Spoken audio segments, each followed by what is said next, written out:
3, 2, 1, 0.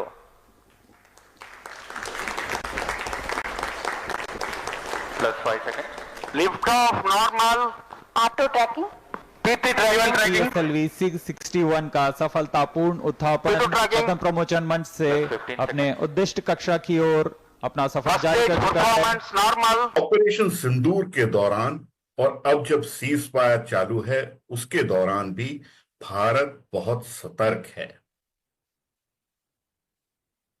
भारत की अपनी space agency Indian space research organisation अब इतवार की सवेरे एक खास किस्म का सैटेलाइट लॉन्च कर रही है जिससे कि भारत के बॉर्डर्स पे बहुत पैनी नजर रखी जा सकती है। भारत बड़े अरसे से बड़ी सोची समझी साजिश के तहत, प्लानिंग के तहत पाकिस्तान को टेररिस्ट स्टेट या दहशतगर्द रियासत साबित करने में तुला रहा। और ये जिस किस्म की एक्यूरेट स्ट्राइक्स उन्होंने की हैं हमारे एयर स्ट्रिप्स पे, अगर 48 घंटे तक और वो ये स्ट्राइक्स हर 6-6, 8-8 घंटे के बाद करते रहते, हमारे पाकिस्तानियों की जो मुनाफकत है वो पता नहीं इनको कब नजर आएगी। ये पूरी दुनिया में शोर मचाते हैं कि इस्लामोफोबिया है, बड़ा जुल्म हो रहा है, और यही लोग भारत के अंदर बड़ा जुल्म हो रहा है मुसलमानों के ऊपर और अपने मुल्क में अपनी माइनॉरिटीज के साथ क्या करते हैं। ये कोई ढकी छुपी बात नहीं है। मेरी माइनॉरिटीज इन पाकिस्तान की एक प्लेलिस्ट है, उसको जाकर देखिएगा।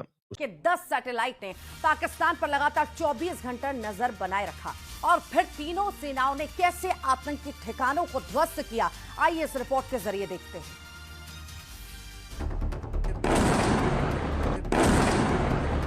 से तो खुद ब खुद जो पाकिस्तान है एक एक सबूत पूरे दुनिया के सामने रख रहा है कि आखिरकार भारत ने जो जवाबी कार्रवाई की थी उसमें पाकिस्तान के किस तरह से जो एक एक एयर बेसेस हैं वो तबाह हुए थे। और वो सारे जो हैं जिन जिन बिल्डिंग्स पे उनको जाके लगना था, स्कैल्प एक्यूरेटली जाके उन्होंने हिट किया और हम कुछ भी नहीं रोक सके। उसके बाद उन्होंने ब्राह्मोस यूज किए जो रशियन और इंडिया। आपको बताया 1953 के लाहौर राइट्स हुए, 200 अहमदी मारे गए। 1974 में फिर से राइट्स हुए, तकरीबन 12-13 के करीब मारे गए जब कॉन्स्टिट्यूशन की अमेंडमेंट कर भी दी। 2010 में लाहौर में मैसेकर हुआ अहमदियों की मस्जिदों पे जिसमें 94 अहमदी मारे गए। और तकरीबन 1984 से लेके 2023 तक 260 अहमदियों को टारगेटेड असैसिनेशन में मारा गया। मेरी कुछ लोगों से बात भी हुई, उस बेस के ऊपर 4 surface to surface BrahMos missile आए। सरफेस टू सरफेस या एयर टू सरफेस ये मुझे नहीं पता।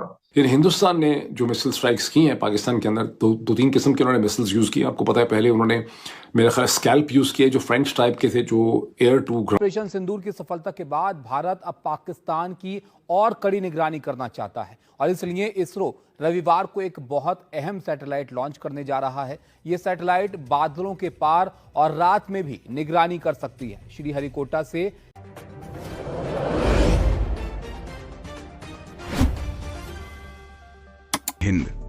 न्यूयॉर्क टाइम्स ने 24 घंटे पहले एक स्टोरी निकाली जिसमें न्यूयॉर्क टाइम्स ने बताया कि हिंदुस्तान और पाकिस्तान ने क्लेम तो बहुत किए हैं एक दूसरे को हर्ट करने के, हिट करने के, लेकिन जो सैटेलाइट इमेजेस हैं मैक्सर टेक्नोलॉजीज के और प्लैनेट लैब के, वो ये शो करते हैं कि कोई बहुत ज़्यादा नुकसान जो है वो नहीं हुआ। और पाकिस्तान ने जो मिसाइल हमले किए हैं उससे तो हिंदुस्तान को कुछ भी नहीं हुआ। यानी हिंदुस्तान ने जो मिसाइल स्ट्राइक्स की हैं पाकिस्तान के अंदर, दो तीन किस्म के उन्होंने मिसाइल्स यूज़ किए। आपको पता है पहले उन्होंने मेरा ख्याल स्कैल्प यूज़ किए जो फ्रेंच टाइप के थे, जो एयर टू ग्राउंड थे, जिसमें उन्होंने 24 मुकामात को हिट किया आज़ाद कश्मीर में, पाकिस्तान में, बहावलपुर के अंदर, मुरीदके में। और वो सारे जो हैं जिन जिन बिल्डिंग्स पे उनको जाके लगना था, स्कैल्प एक्यूरेटली जाके उन्होंने हिट किया और हम कुछ भी नहीं रोक सके। उसके बाद उन्होंने ब्राह्मोस यूज़ किए जो रशियन और इंडियन ताउन से इश्तराक से बने, और उन्होंने जहाँ जहाँ वो मारना चाहते थे खासा प्रिसाइजली उन्होंने हिट किया। और पाकिस्तान ने किसी किस्म के सैटेलाइट इमेजेस नहीं दिखाए, जबकि हिंदुस्तान की आर्मी एयरफोर्स वाला ने अपनी ब्रीफिंग्स में वो सैटेलाइट इमेजेस दिखाए। बहरहाल New York times did not rely upon दो सैटेलाइट इमेजेस। उन्होंने अपने सैटेलाइट इमेजेस लेके अपनी स्टोरी में दिखाए हैं और वो मैंने देखे हैं बहुत गौर से। और सैटेलाइट इमेज दिखाते हैं कि बुल्हारी जो है, जहाँ F-16 होते हैं, जो कराची से कहते हैं कि 100 किलोमीटर 100 मील दूर है, वहाँ पर उन्होंने जिस हैंगर को निशाना बनाया, उन्होंने पहले का इमेज दिखाया हमले से पहले का और हमले के बाद का, और वो हैंगर का एक हिस्सा जो है बिल्कुल तबाह हो गया है। इसी तरह से उन्होंने नूर खान एयरबेस के ऊपर जो हमले हुए हैं वहाँ पे भी दिखाया उन्होंने कि बिल्डिंग कैसे डैमेज हुई है। फिर उन्होंने जो रहीम यार खान में हमला है वो भी दिखाया। तो जहाँ जहाँ उन्होंने 3 या 4 इमेजेस उन्होंने दिखाए हैं जहाँ रनवेज जो हैं वो इंटरप्ट हो गई हैं, जबकि पाकिस्तान साइड से ना तो कोई दिखाए गए हैं सैटेलाइट इमेजेस। और फिर उन्होंने उधमपुर के एयरपोर्ट पर जहाँ पाकिस्तान ने कहा कि हमने सब कुछ डिस्ट्रॉय कर दिया है, सारे नाकारा बना दिए हैं, ये हमारी स्टेटमेंट थी, मैं भी दोहराता रहा हूँ पाकिस्तान के पीछे पीछे, वो उन्होंने दिखाया कि उधम एयरपोर्ट के पहले के इमेज और बाद के इमेज हैं 12-13 मई के, और उधम एयरपोर्ट को किसी किस्म का कोई नुकसान उसके रनवे को नहीं पहुंचा। अब इसका क्या मतलब है? इसका मतलब है कि पाकिस्तान ने जो मिसाइल मारे हैं उनका इम्पैक्ट नहीं हुआ, वो एक्यूरेट भी नहीं होंगे, और ये कंप्लेन पहले भी थी कि मिसाइल हमारे एक्यूरेट नहीं है, तो उससे कोई खास नुकसान नहीं हुआ। अब ये वो बेसिकली सच है जिसको बोलने पे यहाँ पे हमारे यहाँ पर साइबर क्राइम के इल्ज़ाम जो है लग जाते हैं। इसकी बॉटम लाइन क्या है सारे एनालिसिस? इसकी बॉटम लाइन ये है कि हमें अमेरिका ने ये सीज फायर करके दिलाया है, हिंदुस्तान को उन्होंने धमकी लगाई है, हमने धमकी उनको कन्वे कर दी। जब हमने नेशनल कमांड अथॉरिटी की मीटिंग बुलाई, हमने उनको कन्वे भी कर दिया होगा कि जनाब हम तो बड़े सख्त अंडर प्रेशर हैं, हम न्यूक्लियर हो जाएंगे, क्योंकि हम डिनाई कर रहे हैं, लेकिन नज़र यही आ रहा है। और दूसरा, उनको ट्रेड की धमकी थी, और यही वजह है कि हिंदुस्तान के अंदर बहुत ज़्यादा तन बदन में गुस्सा पाया जाता है। उनको लगता ये है, और वो नरेंद्र मोदी पे गुस्सा निकल रहा है, और ट्रंप के खिलाफ भी बहुत ज़्यादा गुस्सा निकल रहा है। ट्रंप की बड़ी गाली गलौज हो रही है हिंदुस्तान, बिकॉज उनको लगता ये है कि अगर हमें ना रोका जाता, 2 दिन 3 दिन हम और इसी किस्म की स्ट्राइक्स जारी रखते, तो हम पाकिस्तान का दिमाग जो है सीधा कर देते पाकिस्तान की मिलिट्री का। दिस इज़ व्हाट, अगर आप पढ़ें हिंदुस्तान के अखबार, आई डोंट नो पाकिस्तान के अंदर हिंदुस्तान के अखबार पढ़ने मुमकिन है, उनके ट्वीट तो आप देख सकते होंगे, तो आपको उनकी ठीक ठाक आइडिया जो है उनका मिलता है। फॉन्स ब्राह्मा चलानी उनके एक स्ट्रेटेजिक एनालिस्ट हैं, एक थिंक टैंकर है, जिनका आइडिया यह है कि या तो नरेंद्र मोदी को ये जंग नहीं करनी चाहिए थी और चीज़ों से डील करना चाहिए था, और अगर जंग की थी तो फिर इसको अपनी लॉजिक पे, अपनी टाइमिंग पे इसको ख़त्म करना चाहिए था। कि जो डोनाल्ड ट्रंप के प्रेशर में आके सीज फायर किया है, इससे हिंदुस्तान की साख को और उसके इम्पैक्ट को बहुत ज़्यादा नुकसान हुआ है।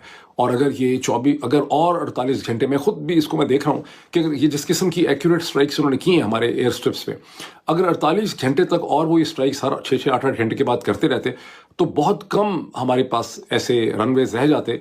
और फिर ठीक है कि रनवेज को आप जल्दी रिपेयर भी कर लेते हैं, लेकिन हमारे लिए ठीक ठाक क्राइसिस खड़ा हो जाना था। और फिर हमने देखा कि हम प्रैक्टिस कर रहे थे कि हम मोटरवे से भी इस्लामाबाद लाहौर के दरमियान उड़ा सकते हैं, शायद पेशावर इस्लामाबाद को भी इस्तेमाल कर सकते होते, लेकिन तो क्या इंडिया के ब्राह्मोस मिसाइल्स जो हैं वो हमारी मोटरवेज पे भी जगह जगह शगाफ नहीं डाल सकते थे। तो I think it was a huge crisis for Pakistan, जिसमें अमेरिका ने और डोनाल्ड ट्रंप ने पाकिस्तान को इसमें से बेल आउट किया है। और इसमें से ये गलत मतलब अब नहीं निकालना चाहिए, और मेरा ख्याल निकाल भी नहीं रहे होंगे। पब्लिक को बेवकूफ़ बनाने के लिए, फुद्दू बनाने के लिए और किस्म की कहानियाँ होती हैं, अंदर आपको हकीकत पता होती है कि आप बार बार अमेरिका को भी यूज़ नहीं कर सकेंगे, और ना ही आप बार बार न्यूक्लियर कार्ड जो है वो प्ले कर सकेंगे। इसका मतलब ये है, कि बहुत देर तक हिंदुस्तान के अंदर कोई हमारे रिलेटेड जो है गंद नहीं होगा, कोई बड़ी चीज़ नहीं होगी। हाँ, अब वो खुद पैदा कर लें, अगर वो खुद को ही कल कोई चीज़ पैदा कर लें हमें ठोकने के लिए, सजा सुनाने के लिए, वो एक अलग चीज़ है।